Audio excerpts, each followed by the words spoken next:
You're watching Open Agenda. Good morning, Joe White, Parsonsburg, Wacomico County.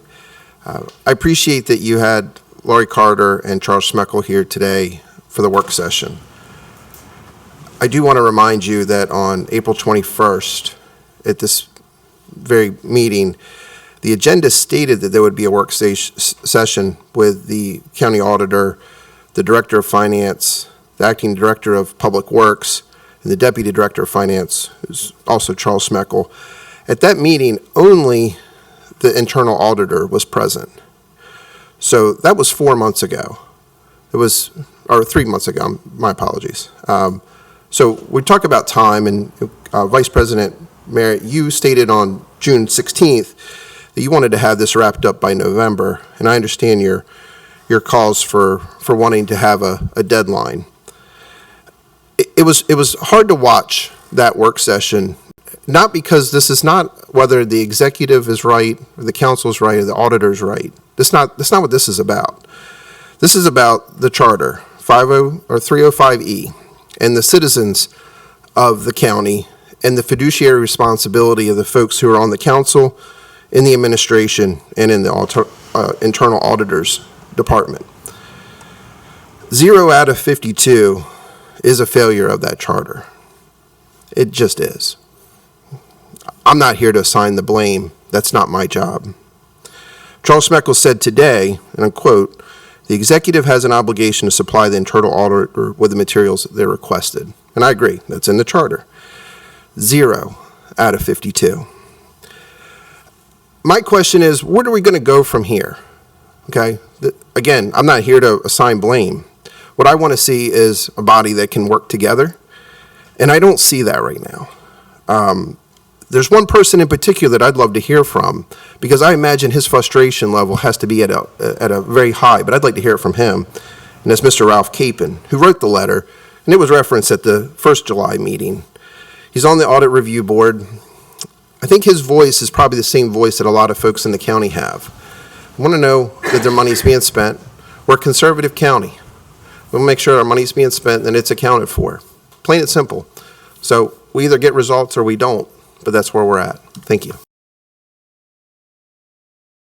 My name is Anjali Chattel, internal auditor, and this is a follow-up discussion on the reports of grant audits. All right, you could all just let us know who you are. Laurie? Laurie Carter, I'm the grant administrator. Charles? Charles Schmeckel, Deputy Finance Director. Mr. President, if I might ask a direct question here, what are our objectives for this discussion? Well, I think we just wanted to review the process between the internal auditor and Ms. Carter. I know that Ms. Carter really hasn't had an opportunity to speak to anyone, to really, I think, openly discuss what the concerns were. The grant audit that Ms. Chattel put together, I think had some very serious findings in there, created a lot of concerns, and the reality of it is, I think the executive branch sort of, I think, interceded a little bit, which could have possibly prevented both Mrs. Carter and Mrs. Chattel from doing their job completely. So we thought, well, let's have that discussion in the open, in public, to see exactly how we can move forward with this. Good morning, everyone. Good morning. I thank you for this opportunity to be able to set before you today. As I stated over about a year ago, I took on this role in October of 2024. After being in the role, I was tasked with having to set through a monitoring through the Department of Housing for about 3 months, and I was working with the planning. They had that particular one that was scheduled that had particular, I believe the grants went back to 2015.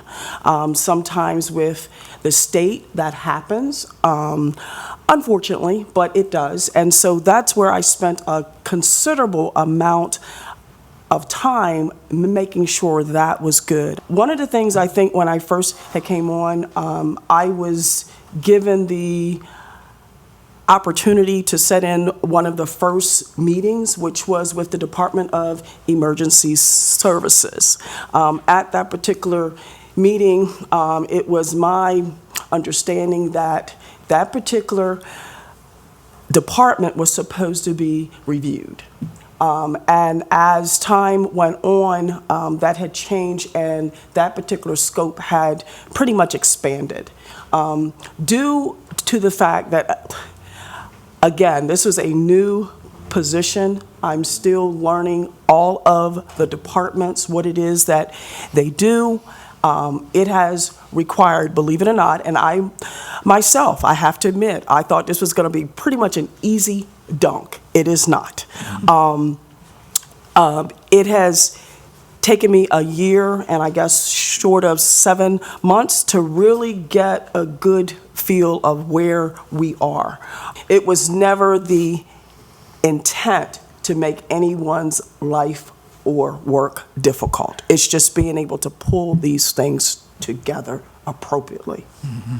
So that's where we are at the moment. Since then, I have met with the departments on a regular basis. I have had meetings here with each and every one of them. We had a meeting with all of them, whereas we flushed out the department's requirements as it relates to the grants management. We now have a manual that is more of a step-by-step, showing them what they need to do. That is not only for existing, but because we do have staff that are new, that may not have that particular the actual experience, at least they will have a road map that will help them to be able to work along with the internal auditor as well. But that's in a nutshell. I don't want to belabor it, but I just want to say I think there is a communication situation that needs to be worked out. I think we've had certain types of talks since then. I think that the administration has worked hard in regards to trying to have at least a point person who can help us through that particular process, who happens to be Mr. Smeckle. So moving forward, I think if we were to able to develop the step-by-step process, that would help. And her to know that, first of all, I am not the actual beholder of all of this. This is at each of the local departments. Helping them because we do get a copy of the grant agreement. So wanting to make sure that everything is being followed, even though they do have that expertise. But if there's a problem, if you don't understand that, the first thing someone would say, Lori should have known that, or Lori should have done that. So again, there is so much to the life cycle of a grant that kind of would blow your mind somewhat, if I could say. But you know, once you have, and we have an excellent team of persons that know what they're doing. It's just, again, trying to be able to make sure that we are going after the best of the best, and as it relates to the grants, and that we are staying actually compliant. Okay. Josh. I got three questions. Well, first of all, I say there's about 33,000 governments inside the United States, which often kind of makes people pause. There's different types of governments, right? A lot of legislative branches certainly have an inherent investigatory component to it.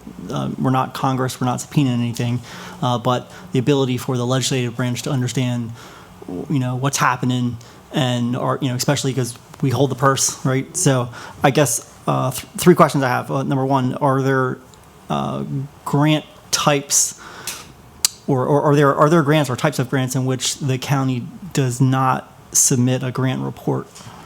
Do we know if there's? There is, as far as I know, and since I've been doing this for a while, if you receive a grant from any agency, you are required to do a report.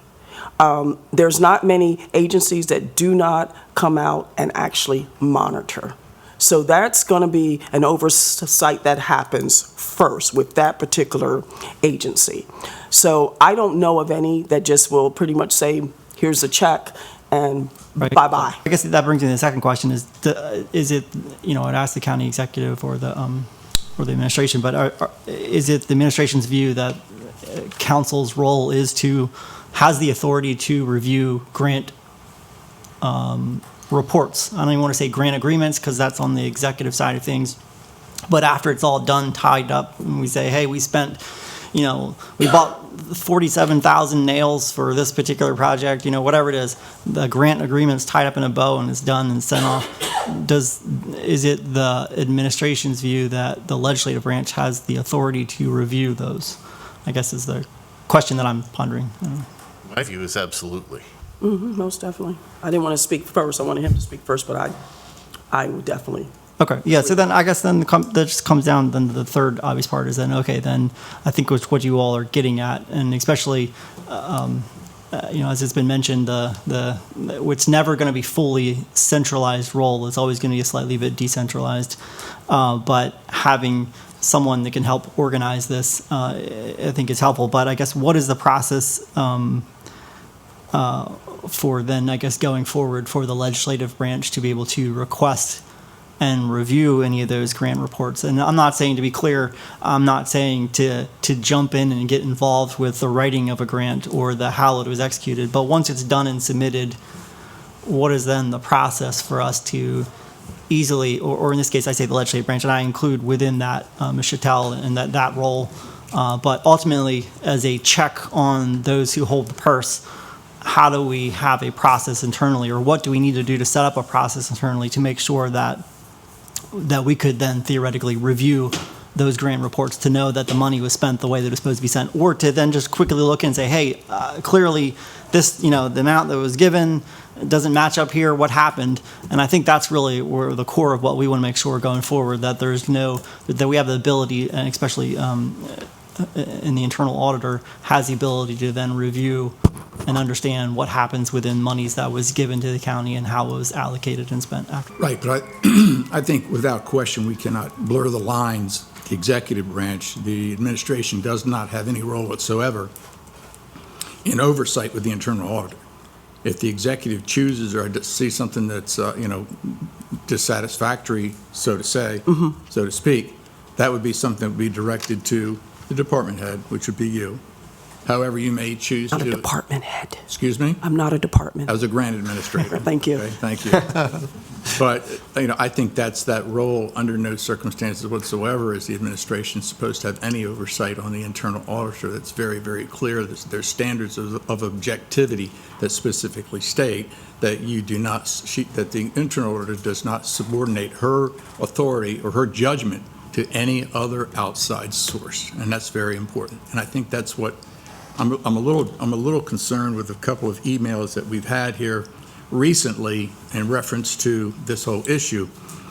There's an email from the executive stating on April 15th that Bunky Luffman will no longer serve as the executive's representative for matters involving the internal auditor. Found that to be very, very odd, and stated that Mr. Charles Schmeckel, Deputy Director of Finance, will assume this role. That's not relevant to the county council, nor is it relevant to the internal auditor. The internal auditor will continue to send her reports to the administration, not to department heads, not to deputy directors, not at all. Her role is to send it either, in my opinion, to whomever it might be that's being audited, and sending it to the executive branch, period. Now, if the executive branch chooses to get the assistance from the finance department, that would be fine. We have no objection at all to how it may be handled behind the scenes. But to then assume that we're going to be directing this to someone who is not associated with the executive branch specifically is not going to happen. Mr. Schmeckel, you also sent an email on April 15th saying that as the official point of contact, this arrangement is not to supplant the executive or the director of administration as the official point of contact, but to supplement executive branch efforts to fulfill our internal audit obligations. The executive branch has no obligation whatsoever to fulfill with the internal auditor. Let me finish. The internal auditor is independent, period. Go ahead. Mr. President, I absolutely agree with that. Right. However, the executive branch has an obligation to provide the internal auditor the information that she requests. Right. And so I view, as well as the executive, as my role is to ensure that we are meeting that obligation. We need to make sure that our controls are as tight as possible.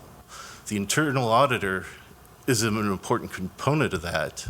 And having been an internal auditor, the executive asked me to take this role because I have a better understanding than others in the executive branch to do so. What I don't want to do, though, is want to make sure that we're not blurring those lines, and that's just, it's not me, it's not my personal opinion. I mean, as you stated, the committee was very upset with how this grants audit was done. No different than if PKS, as an external auditor, does something. You don't send 16 emails back and forth critiquing PKS.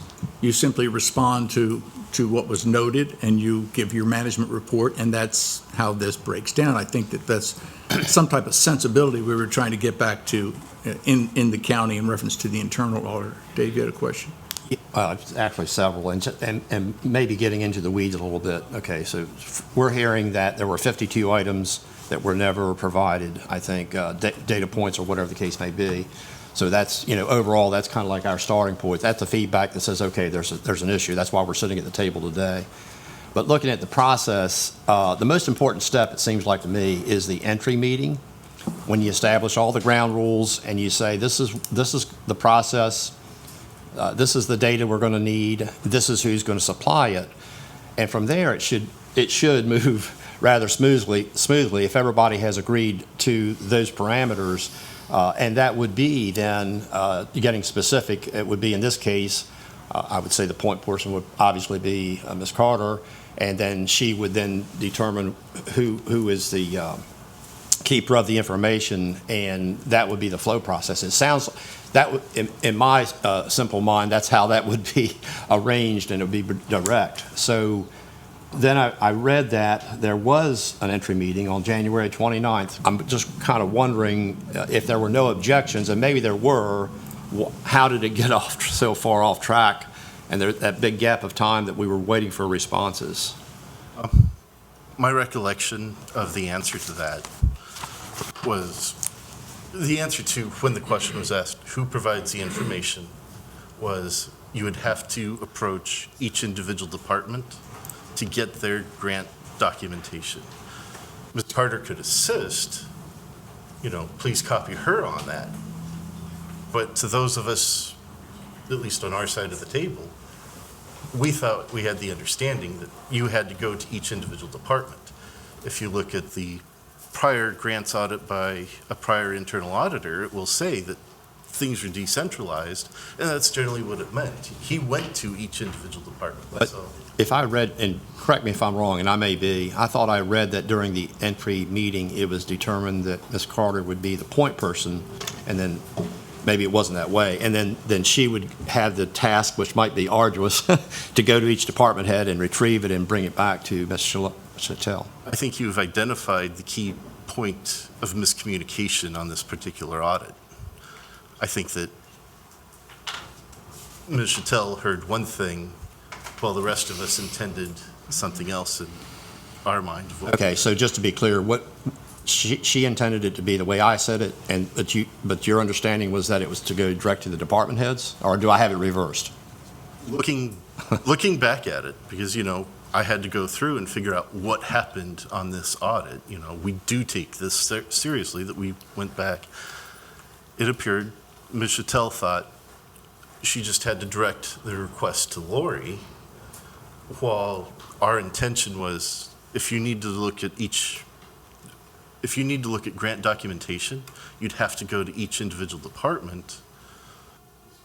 Ms. Carter could assist with some of that and to keep her apprised of that information, but you'd still have to go to the separate departments. And so, can I, yeah, just for the point of miscommunication, perhaps then, the grant administrator sent an email on June 9th in response to my request, said, I will review the list of grants you would like to evaluate for testing and will provide an update after I have completed my review and spoken with the staff. That indicated to me that Lori was going to be, as you said, Councilmember Ennis. And that's actually correct. From the stand, again, walking in my very first meeting, this was the very first meeting. I have been through an audit as a department head, but never in this particular role. So I was basically trying to assist. This is a brand new role. Okay, I'm going to respond, not knowing I should have, and I can accept, that I should have said, okay, let me make sure that you get to the departments, and not for me to take on that. It really seems to be a nuance, if you will, and that it wouldn't care, well, for my part, I wouldn't care whether it was Laurie saying, here's who you go to and just go at it, or she's actually the gatekeeper and bringing the information in. I mean, I don't think any of us here care which direction that goes, but I guess that one thing perhaps calls for there to be I learned this later breakdown. that it should have been the other way. So. Yeah. And then I was never informed that it should be the other way. Okay.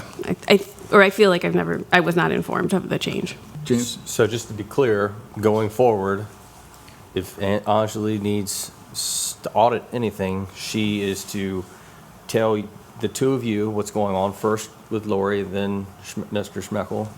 No. Okay, I'm just trying to get the process right. Sure. So how's the process going to work then? I'm sorry. I'm just trying to figure out this process. How's this process supposed to work? Is it supposed to go to Lori first? So when there's a question inquiry, it goes to Mr. Schmeckel. Mr. Schmeckel, okay. Yes. What question inquiry goes to Mr. Schmidt? In regards to the audit, anything related to the audit. It goes to the administration. Excuse me? It goes to the administration. It goes to the executive branch. Okay, sure. Okay, And that- understood. They can disseminate Right, that. okay. They can disseminate that information however they choose. It's just a process, Mr. Schmeckel, okay? Understand? Because there cannot be, you understand, everything of an internal auditor is perception. Right, Mr. President. The way that I perceive it, from my viewpoint, if she's auditing a department, all I'm asking is to just be CC'd. I went away on 2 weeks vacation, I came back, there was 497 emails in my email box. There were 150 of those were from the internal auditor. Now, only 3 of them required my direct input, but the other 147, I'm just simply trying to keep track of who she's asked requests of and whether have they provided the information that she's asked for. So I just see myself as a CC for the most part. If there's a problem, I've asked Ms. Chattel, please let me know if you're not getting any response so that I can start to lay pressure upon those departments. And that's how I view my role. I'm not trying to intervene on her audits. I'm not trying to interfere. I'm just trying to make sure that, all right, are we getting the information provided in a timely fashion? At the entry meeting, it sounds like, that you would always be party to that, as well as Mr. Chattel, obviously, and then whichever department head is going to be involved. And from the onset, you would know, the management would know, and more or less directed to a department head, this is what you're supposed to do. Then it's hands off, and you get out of the influence issue. But that sounds, but every audit situation is probably going to be a little bit different. And you go into that entry meeting and you set the ground rules then, and they may be a little bit different here and there, but you would obviously be be the main person to be involved from the onset. Yes. I feel like he's not the point person, and that goes to President Cannon's concern, the executive maybe would be the point person when there's a major issue, but he is a CC person, and when there are concerns about independence in our communication sometimes, I have asked him if I could forward it to the audit committee, and he said yes, and so the audit committee has. Why would you ask that? Because as his email, he's the official record holder due to because he sent it to me, so it's his email. We're just asking for information, that's all. If people have problem giving up information, that creates mistrust, it indicates you might have something to hide, and that goes down a road we don't want to go down. This audit began in FY '25. We are now 1 month into FY '27. Can this audit be done by the time we leave office? No, and it's not, if I have to create an audit plan now, because that report's been finalized, so that audit's done. I have to create the audit plan for the next fiscal year. And I have a lot of documents in my office right now to go through for other audits. I could put other audits on hold and, get this audit plan, ready, give it to you guys Prioritize. next week, stop everything else and do this one potentially, but then that does a disservice to all the other audits going on. Keep in mind, too, that it is part of the charter. We get quoted the charter a lot about, well, we're not allowed to get engaged in, Charles, okay? You're not the only one, okay? So keep in mind, though, that the internal auditor, any and all records that the internal auditor requests, she is obligated to receive, period. There can't be the perception of her sticking her nose into something she's not supposed to. That is the charter of this county that says anything she requests, she may receive. And I believe there was a lot of stonewalling going on, which never should ever happen. John, you bring that up, and I guess that's in Section 305 of the Charter.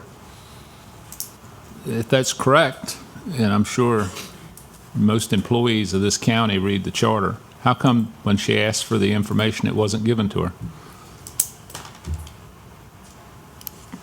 In this case, it was a simple miscommunication.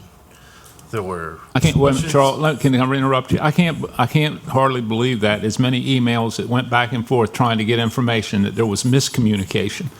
Of all the communication that went back and forth, how was there miscommunications? I'm I sorry. think if you go back and read the management response to this particular audit, went back, we found that the scope had consistently changed. That created a great deal of confusion. And then when the requests were kind of finalized, there were key people that were dropped from that communication. I think that's what led to people who would be able to say, we need to direct that request to the department heads. You asked for 51, 52, 52. yeah, But you got none. correct. Okay. Out of that 52 she asked for, wasn't there 1 or 2 or 3 or 5 that you could have sent her that she could have worked on? You said there was a miscommunication. I mean, believe it. I understand, this is frustrating from all points of view here, and I appreciate what you're getting at, but I mean, we've learned a lot from this process. We're still trying to figure out how can we resolve this issue so that we can move on and make sure that everybody's getting set up. We're getting the information that the internal auditor needs, we're getting the information that the council needs, we're getting the information that the director of finance and I need in order to make sure that we're providing proper Well, stewardship. It's just a matter of shifting information. If somebody asks for information, to shifting it to this one person in an email. I don't understand why it can't go. I'm not getting it, why that information can't go. I answered your question, Councilman. Tim? If I could piggyback on what Joe's saying, the miscommunication that I heard was simply as to whether the request went to Laurie, the grants administrator, and/or the department heads direct. And that seems a fairly, in my way of thinking, small miscommunication to have avoided getting the bottom line 52 items. I mean, the reason you were given, Joe, was that there was a miscommunication, but that seems pretty insignificant. In other words, it should have been able to have been worked out fairly easily, I think. It's this person instead of that person. It's not rocket science, but, I agree with you. I think that, an explanation as to why we couldn't get those 52 is still lingering out there. So I think, again, when we say there was a misspell or a misactual communication, to a degree, it's on everyone's side.